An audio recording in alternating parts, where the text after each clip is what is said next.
Chicago, Illinois. February 25, 1964. The day after. Muhammad Ali, still Cassius Clay to most of the world, sits in a press conference room at the Hampton House Motel in Miami Beach, but his mind is already in Chicago. He is 22 years old. He won the heavyweight championship last night when Sonny Liston quit on his stool after 6 rounds. The reporters in Miami want to ask about the fight. About how he beat Liston. About what comes next. But Ali has a different announcement. One that will change everything. One that will cost him sponsorships, endorsements, public support, and eventually his championship. He looks at the cameras and says the words that will define the rest of his life: I don't have to be what you want me to be. I'm free to be who I want. The path to this moment started 2 years earlier. In 1962, Clay attended a Nation of Islam meeting in Miami. He was 20 years old, curious, searching for something beyond boxing. The Nation of Islam was a religious movement led by Elijah Muhammad. They preached black self-determination, separation from white America, and the belief that the original man was black and that white people were created through a eugenic process by an evil scientist. Mainstream civil rights leaders like Martin Luther King Jr. rejected the nation's ideology. The FBI considered them a threat. White America viewed them with suspicion and hostility. And Cassius Clay was drawn to them that he started attending meetings regularly. He studied with Malcolm X, who was then the nation's most charismatic spokesman. Malcolm X became Clay's mentor, his friend, his spiritual guide. They traveled together. Talked for hours. Malcolm saw something in Clay beyond boxing. He saw a platform. A voice. Someone who could reach people that traditional civil rights leaders could not. And Clay saw in Malcolm someone who told him he did not have to apologize for being black. That he did not have to bow to white approval. That he could be powerful and proud and unapologetic, but Clay kept his affiliation secret. His sponsors, the Louisville sponsoring group, the white businessmen who financed his career, would have been horrified.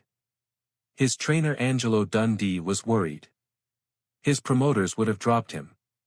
The boxing establishment would have turned against him. So Clay stayed quiet.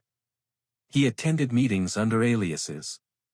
He avoided being photographed with Nation of Islam members. He waited for the right moment to reveal his true beliefs. And that moment came the day after he became heavyweight champion. At the time, no one expected what he would say. The press conference is packed. Reporters from every major newspaper and television network are there. They expect Clay to gloat about beating Liston. To recite poems. To make predictions about his next fight. Instead, Clay sits calmly and makes an announcement that stuns the room. He says he is a member of the Nation of Islam. That his name is no longer Cassius Marcellus Clay, a name given to his ancestors by a slave owner. That Elijah Muhammad has given him a new name. That he will now be known as Muhammad Ali. The room erupts. Reporters shout questions. Is he serious? Is this a publicity stunt? Does he understand what he is doing? Ali remains calm. He says he has never been more serious about anything in his life. That this is not about boxing. This is about who he is. About his faith. About his identity. He says that Cassius Clay was the name of a slave. Muhammad Ali is the name of a free man. The backlash is immediate and brutal. Newspapers call him a traitor. A racist. A puppet of a hate group. Editorial writers say he has disgraced the heavyweight championship. That he should be stripped of the title. Sports writers refuse to call him Muhammad Ali. They keep calling him Cassius Clay. When he corrects them, they ignore him. Some do it out of spite. Others say they do not recognize name changes made by religious groups they consider extremist. Ali tells them, I don't have to be what you want me to be. They do not care. Mainstream civil rights leaders distance themselves from him. Jackie Robinson, the baseball legend who broke the color barrier, writes a column condemning Ali. He says Ali has been brainwashed. That the Nation of Islam is a hate group. That Ali is hurting the civil rights movement. Floyd Patterson, the former heavyweight champion, calls Ali an embarrassment. He says Ali's beliefs are un-American. That someone needs to take the title away from him. Joe Louis, the greatest heavyweight before Ali, says Ali should focus on boxing and stay out of politics. The only major figure who supports him publicly is Malcolm X. But even that support is complicated. By March 1964, Malcolm X has broken with the Nation of Islam. He has started his own organization. And Elijah Muhammad has ordered nation members to cut ties with Malcolm. Ali is forced to choose between his mentor and his religious leader. He chooses Elijah Muhammad. He stops speaking to Malcolm X. Their friendship ends. Malcolm is devastated. He tells reporters that Ali is making a mistake. That the nation is using him. That one day Ali will regret choosing the nation over loyalty. Malcolm is murdered less than a year later. Ali does not attend the funeral. Most people thought Ali would back down. The pressure on him is enormous. His sponsors threaten to drop him. His promoters tell him the announcement will cost him millions in endorsements. White America, which had been charmed by the underdog story of Clay beating Liston, now views him with suspicion and hostility. And Ali does not care. He says his faith is more important than money. More important than popularity. More important than the approval of people who never respected him anyway. But the cost is real. The endorsement deals disappear. Others say they do not recognize name changes made by religious groups they consider extremist. Ali tells them, "I don't have to be what you want me to be." They do not care. Mainstream civil rights leaders distance themselves from him. Jackie Robinson, the baseball legend who broke the color barrier, writes a column condemning Ali. He says Ali has been brainwashed. That the Nation of Islam is a hate group. That Ali is hurting the civil rights movement. Floyd Patterson, the former heavyweight champion, calls Ali an embarrassment. He says Ali's beliefs are un-American. That someone needs to take the title away from him. Joe Louis, the greatest heavyweight before Ali, says Ali should focus on boxing and stay out of politics. The only major figure who supports him publicly is Malcolm X. But even that support is complicated. By March 1964, Malcolm X has broken with the Nation of Islam. He has started his own organization. And Elijah Muhammad has ordered nation members to cut ties with Malcolm. Ali is forced to choose between his mentor and his religious leader. He chooses Elijah Muhammad. He stops speaking to Malcolm X. Their friendship ends. Malcolm is devastated. He tells reporters that Ali is making a mistake. That the nation is using him. That one day Ali will regret choosing the nation over loyalty. Malcolm is murdered less than a year later. Ali does not attend the funeral. Most people thought Ali would back down. The pressure on him is enormous. His sponsors threaten to drop him. His promoters tell him the announcement will cost him millions in endorsements.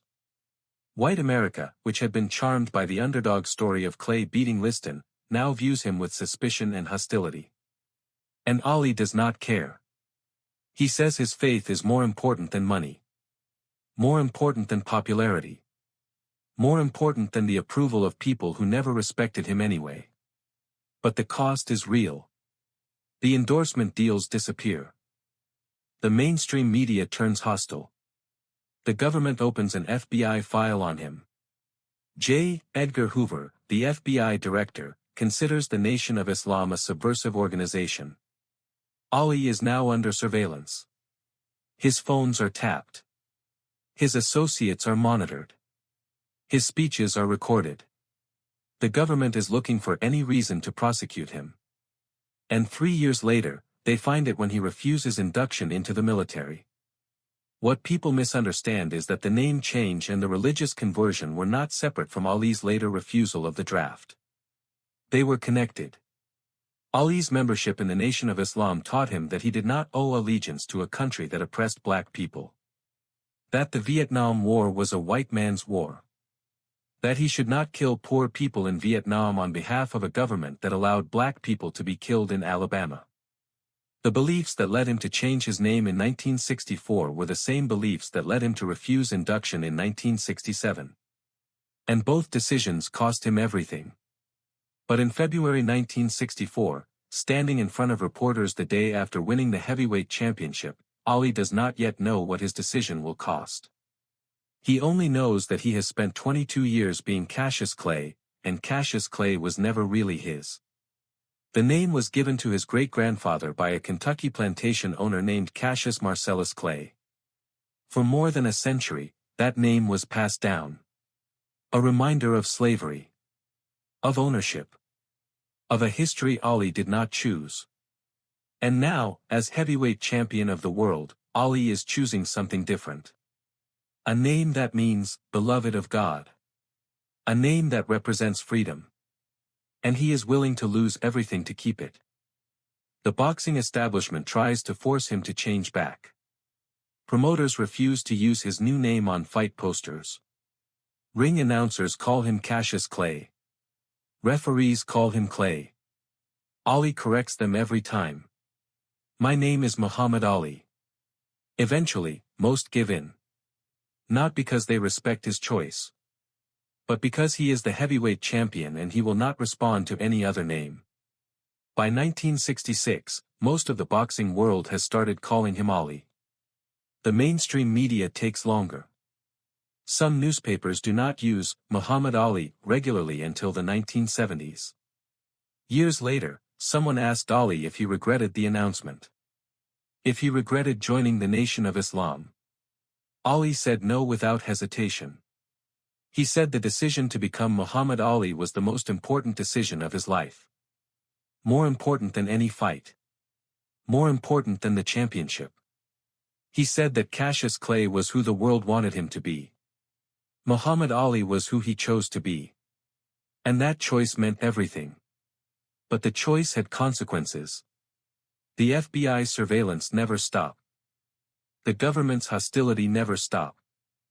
When Ali refused the draft in 1967, the swiftness of the punishment, stripped of his title, banned from boxing, facing 5 years in prison, was partly a result of the target that had been on his back since 1964. The government had been waiting for Ali to make a mistake. And when he refused induction, they had him. What people forget is how young he was. 22 years old. The heavyweight champion for less than 24 hours. And he was willing to risk it all for a belief. For a name. For an identity that most of America rejected. He could have stayed silent. Could have kept his religious beliefs private. Could have played the role of the grateful champion who did not make trouble. And if he had, the endorsements would have kept coming. The fame would have been easier. The exile would never have happened. But he would still be Cassius Clay. And to Ali, that was worse than any punishment the government could impose. So he stood in front of the cameras and said the words. I don't have to be what you want me to be. And the world reacted with anger and rejection and condemnation. And Ali did not flinch. He had made his choice. And for the next 2 decades, through exile and comebacks and wars and victories and defeats, he lived with that choice. Never apologized for it. Never regretted it. Never went back. That is the silence at the center of this story. Not the announcement itself. But the moment before. The moment when Ali knew what he was about to say would change everything. That it would cost him sponsors and fans and the approval of the world. That it would put a target on his back that would follow him for the rest of his life. And he said it anyway. Because being free to define himself mattered more than being liked. More than being safe. More than being acceptable. And the world never forgave him for it. Not fully. Even decades later, when Ali was beloved, when he was seen as a hero, there were people who remembered February 25, 1964, and could not forgive him for choosing his faith over their approval. But Ali did not need their forgiveness. He had his name. And his name was his. Not theirs. Not the government's. Not the boxing establishment's. His. So the question is not whether you agree with Ali's beliefs. The question is whether you would have the courage to define yourself knowing the cost. Whether you would risk everything, fame, fortune, safety, to be who you choose to be instead of who the world wants you to be. Ali did. At 22 years old. The day after becoming champion. And he spent the rest of his life proving that the choice was worth it. Because in the end, the name is what mattered. Not the fights. Not the titles. Not the records. The name. Muhammad Ali. A name he chose. A name he defended. A name that became synonymous with courage and conviction and the refusal to be anything other than himself. And it started in a press conference room in Miami Beach. The day after beating Sonny Liston. When a 22-year-old champion looked at the cameras and said, "I am not who you think I am. I am who I say I am. And my name is Muhammad Ali." And the world had no choice but to listen.